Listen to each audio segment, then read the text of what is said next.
What a play! What a goal! 네, 안녕하십니까. 이삭히 읽어주는 남자입니다. 오늘은 경기가 많이 없었습니다. 4경기 있었고, 먼저 이제 스코어보드를 보면 오일러스가 버팔로에게 졌고요. 오늘 얘기해 볼 팀은 이제 오타와 얘기를 좀 해보려고 하고요. 애벌런치가 이겨를 이겼는데 이날 경기 이 경기에서 맥키넌 선수가 포인트를 기록했죠. 이게 어시스트를 기록하면서 2개를 기록했네요. 이러면서 개인 통산 1000포인트를 이제 넘겼습니다. 그리고 유타와 토론토의 경기, 이 경기 제가 막판에만 조금 봤는데 유타가 만만치 않았는데 슛아웃까지 갔어요. 오버타임 가고 슛아웃까지 가서 미치마노의 화려한 플레이와 함께 슛아웃으로 승리를 거뒀습니다만, 어쨌든 유타는 토론토라는 어쨌든 좀 강팀을 상대로 어쨌든 승점을 하나 얻어갔다라는 게 좀 의미가 있지 않았나 생각을 합니다. 경기 자체가 뭐 그렇게 나쁘지도 않았고요.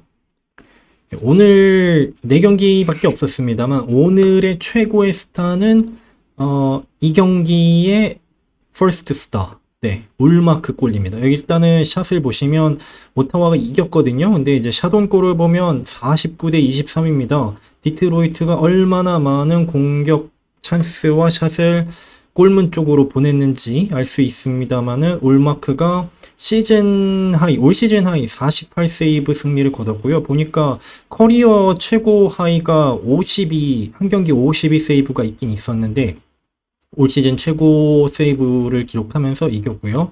그 다음에 또 이제 스코어링을 보면은 오타와로 이제 이적을 했던 코젠 선수가 파워플레이에서 골을 넣고, 이러면서 어떻게 보면 오타와 데뷔골을 넣게 되었습니다. 그래서 퍼스트 스타가 울마크, 코젠, 페론 이렇게 나오네요. 오타와가 올 시즌 들어가기 전에 이제 보스턴에서 울마크를 영입을 했고, 그 다음에 8년짜리 재계약을 던졌습니다. 좀 우려하는 얘기도 있었어요. 워낙 오타와에서 골리가 제대로 투자한 만큼 인풋 대시 아웃풋이 안 나왔거든요. 투자 대비 이게 성공률이 굉장히 적었기 때문에. 그리고 이제 시즌 중간에 뭐 좀 부진할 때도 있었고요. 하지만 골리라는 게 시즌 전체를 봐야겠죠. 그러니까 뭐 한 경기 잘한다, 한 경기 못한다로 볼 건 아니고 플레이오프를 가면은 그래야 되는데요. 네, 시즌 전체를 보는 게 맞는 것 같아요. 그래서 올 시즌에 부상도 있어가지고 풀로 지금 나오지는 못했습니다만 32경기에서 오늘 경기 포함해가지고 91.3%, 네, 세이브율 굉장히 나쁘지 않은 세이브율입니다. 커리어 전체 세이브율에는 조금 모자란다라는 거. 워낙 이제 보스턴에서 좋은 팀에서 한참 보스턴이 날아다닐 때, 네, 그때 이제 스웨이만 골리와 텐덤을 이뤘기 때문에 커리어 세이브율이 높기는 하지만 그 보스턴이 잘 나가던 시점과 오타와의 그 지금 시점이 뭐 이렇게 매칭이 될 수는 없잖아요. 그 당시에 보스턴은 워낙 잘했으니까. 그 오타와의 디펜스가 뭐 망하는 수준은 아니지만은 그 당시에 팀 전력이 좋았던 보스턴, 뭐 이런 거를 대비했을 때 올 시즌에 나쁘지 않은 성적을 찍어주고 있다라고 볼 수 있을 것 같아요. 최근 5경기 보면은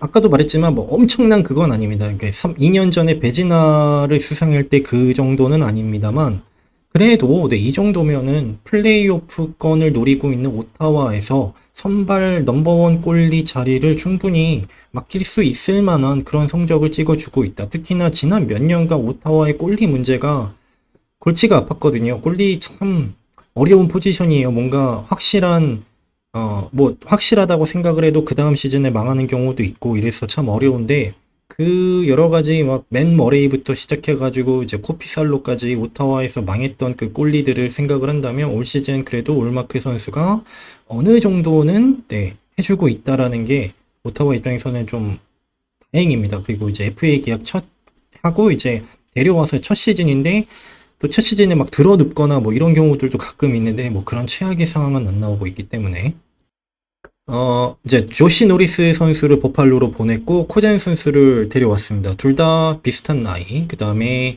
연봉도 비슷하고 딱 뭐 넘버원 센터로 보기에는 그렇지만 2번, 3번 라인 센터로 보기에는 적합한 그런 2명의 선수였고, 사실 조시 노리스를 버팔로에서 영입한 거가 조금 그렇죠. 왜냐면 노리스 선수에 대한 부상에 대한 항상 걱정거리가 있거든요.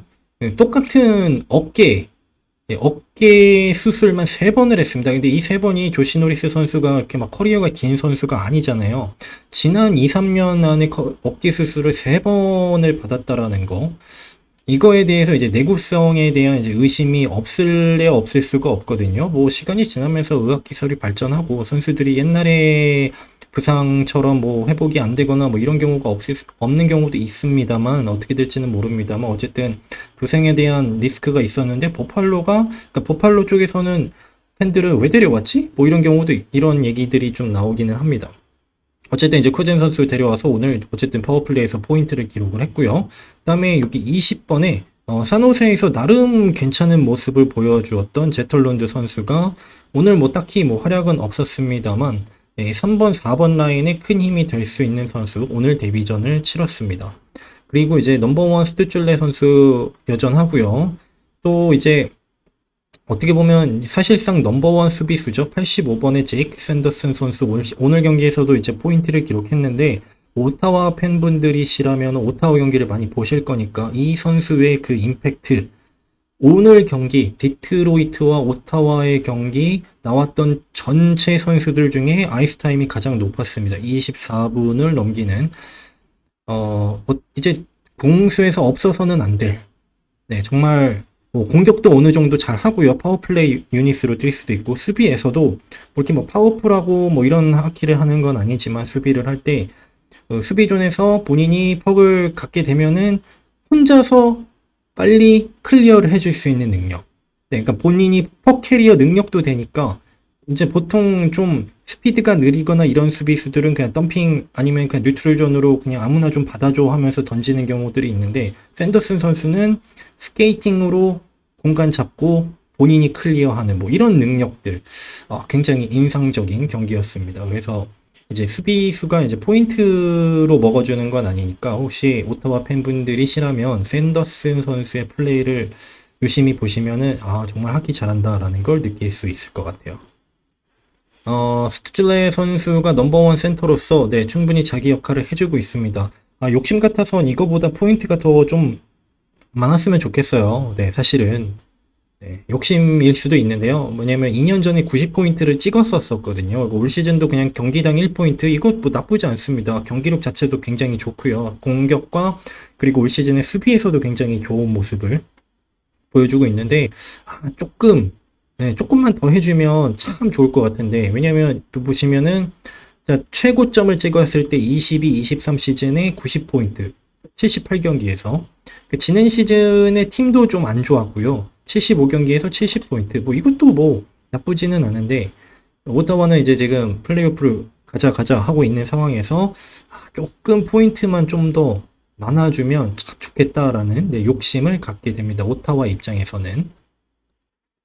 그래서 오늘 경기 이기면서 이게 오늘 디트로이트도 굉장히 중요한 경기였어요. 일단은 플레이오프권 와일드카드 하나 노린다 안 노린다였는데 이 경기 이겼으면은 승점이 68점 되면서 이제 요 상위권으로 올라가는 거였고 이제 와일드카드 한 자리 밑에 뭐 요 정도였는데 이거를 놓치면서 또 이제 주춤하게 되는 그리고 오타와는 이거 이기면서 와일드카드 자리에서 넘버원으로 올라갔습니다.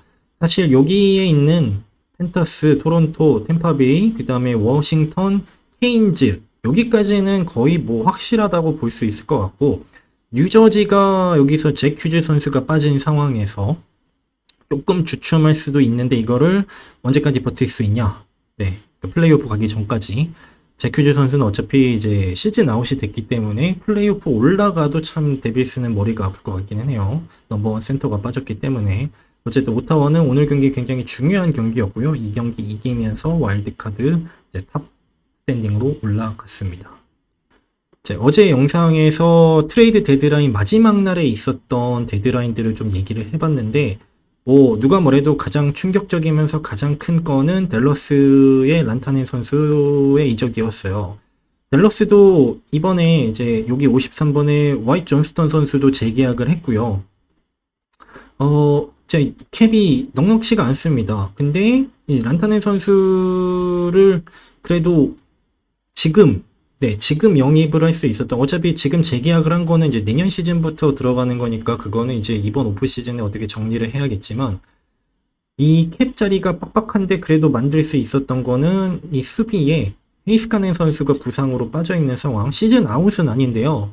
아직 뭐 컨펌된 거는 없는데 뭐 어떻게 될지 모르겠어요. 네, 언제 나올 수 있는 건지 정확하게 나온 게 아직 없어서 제가 확인한 바로는. 그러다 보니까 그 헤이스카넨 선수의 캡이 빠진 부분 때문에 좀 여유가 생기면서 란타넨 선수가 들어올 수 있었고, 사실 댈러스는 헤이스카넨 선수가 있어야죠. 일단은 요즘은 이제 토마스 할리 선수가 거의 뭐 수비에서 공격을 이끄는 거에서는 헤이스카넨 선수보다 더 많이 해주고 있습니다만, 만약에 여기서 헤이스카넨 선수가 없는 이 라인업을 보면 참 좀 답답합니다. 그죠? 그러니까 공격진은 워낙 빡빡해요. 네, 1번부터 3번 라인까지는 거의 뭐 확실하고요.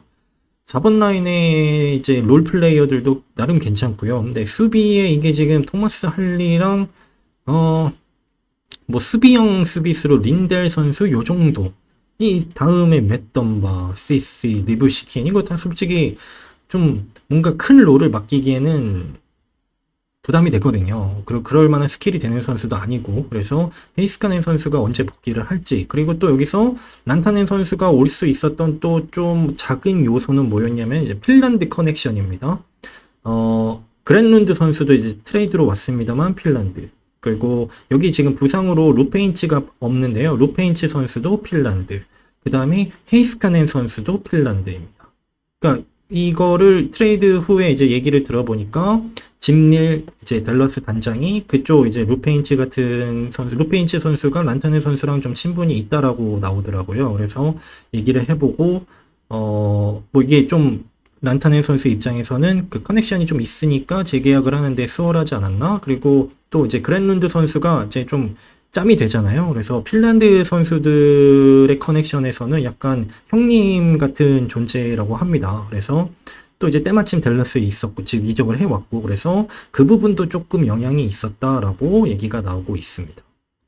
이제 이 란타넨 선수의 이적의 이 모든 사과를 정리를 해보려고 합니다. 간단하게. 지난 1월입니다. 그러니까 콜로라도에서 케인즈로 이적하기 전에 콜로라도의 마지막 오퍼가 12M이 안 됐대요. 그러니까 11.65M이었대요. 그러니까 맨 처음에 나오는 거는 맥키넌보다 더 못 줘. 맥키넌 선수가 12M 좀 넘으니까 그거보다 못 줘라고 했었는데, 콜로라도의 마지막 오퍼가 12M이 안 됐다? 11.65? 이게 뭐 시간이 지나면서 12M으로 올라갈 것까지 생각하고 내고하는 상황이었는지는 모르겠습니다만, 요게 이제 마지막이었고, 이제 란타넨 에이전트 쪽에서는 이거 아닌 것 같은데, 그러니까 콜로라도는 재계약이 힘들겠다 해서 트레이드를 케인즈로 한 거죠. 그래서 케인즈가 이적을 이제 트레이드로 데려온 다음에 제시했던 계약이 12.5M이었다고 합니다. 당연히 다 이제 8년 계약이고요. 근데 12.5M으로 계약하고 일단 내고를 좀 해보자라는 그런 뉘앙스로 이제 에이전트랑 얘기를 했었는데, 란타넨 선수가 케인즈에서 이제 8년을 뛰고 싶다라는 마음이 전혀 없었다고 합니다. 그래서 뭐 본인이 싫다는데 뭐 어떡하겠어요. 그래서 이제 케인즈는 이제 선택을 해야 했겠죠. 이제 렌탈로 반년을, 그래도 탑 엘리트 선수인데 렌탈로 쓰냐, 아니면은 이거를 다시 돌려서 트레이드로 하냐. 근데 댈러스에서 오퍼가 왔고 그냥 트레이드를 다시 하자라고 한 겁니다. 그래서 이제 보내줬다. 이제 금액을 좀 정리를 해보고 있는 거예요. 그래서 이제 댈러스로 갔고요. 댈러스로 가기 전에 원래 이제 란타넨 선수한테 케인즈가 너 우리랑 재계약하기 싫으면 트레이드를 우리는 할 수밖에 없을 수 있다. 그런데 트레이드를 받는 입장에서는 너랑 재계약을 안 하면 트레이드를 안 하려고 한다. 그러니까 한번 얘기를 해볼래? 라고 이제 퍼밋을 준 거고, 이제 댈러스랑 미리 그 허락을 받으니까, 허락을 안 받고 하면은 이제 규정 위반이니까요. 그러니까 이제 이제 템퍼링이 되는 거니까, 그래서 허락을 받고 얘기를 했을 때 란타넨은 댈러스에게 이제 13M을 줘라고 했는데 댈러스가 12M으로 이제 계속 밀고 갔다. 근데 이제 어제 영상에서 말씀드렸습니다만 댈러스는 그 줄세가 없기 때문에 사실상 13M을 다른 팀에서 받는 것만큼을 금액을 받는 겁니다. 제가 그 외국 사이트에서 계산을 해보니까 만약에 12M으로 그냥 12M으로 케인즈에 남는 거랑 댈러스랑 남는 거랑 계산을 해봤을 때 한국 돈으로 한 7억 정도의 차이가 나더라고요. 세금으로 더 나가니까. 근데 제 생각에는 그 140억 받는데 그 7억 때문에 뭐 이렇게 뭐 엄청 큰 돈이긴 합니다만 그렇게 할 것 같았지는 않았고요. 네, 어쨌든 그 란타네는 그래도 아까 말씀드렸던 뭔가 댈러스에 대한 호의가 있었던 것 같아요. 케인즈보다는. 그리고 이제 금액적으로 줄세를 따져보니까 에이전트가 이제 따져보니까 그 금액이 그 금액이구나. 네, 해서 이제 재계약을 했다라고 결론 지을 수 있을 것 같습니다. 근데 만약에 란타네 선수가 재계약을 안 하고 FA로 이번 7월에 나왔다라면 분명히 13M 이상을 지를 수 있는 팀들이 있었을 거라고 해요. 제가 봐도 그럴 것 같아요. 왜냐면 이제 캡이 올라가고 있는 상황이고 이런 선수가 FA에 쉽게 나오지가 않거든요. 그러니까 다른 팀들 입장에서는 이제 내고 하면서 이제 비딩이 붙겠죠. 네, 그러다 보면 13회 이상이 충분히 가능했었을 거다라고 이제 예상이 되고 뭐 그런 식으로도 이제 소스가 나오고는 있습니다. 근데 란타넨 선수가 댈러스를 선택한 거죠. 네, 본인 입장에서는. 그러니까 다른 팀에서 14M을 받아도 다른 뭐 뉴욕이나 아니면 뭐 캐나다 팀에 가면은 캐나다는 또 그 세금이 더 세거든요. 그러다 보니까 그 금액이 그 금액이구나 라고 판단을 해서 돈적으로 보면은 이제 댈러스에 남은 거고 댈러스에 대한 팀에 대한 호의가 있었던 것 같습니다. 이런 식으로 해서 란타넨 선수의 모든 사과는 끝났고요. 결국엔 란타넨 선수는 본인 통장으로 들어오는 금액은 본인이 원했던 14M 가까이 결국에는 받게 되지 않았나 라고 생각을 합니다.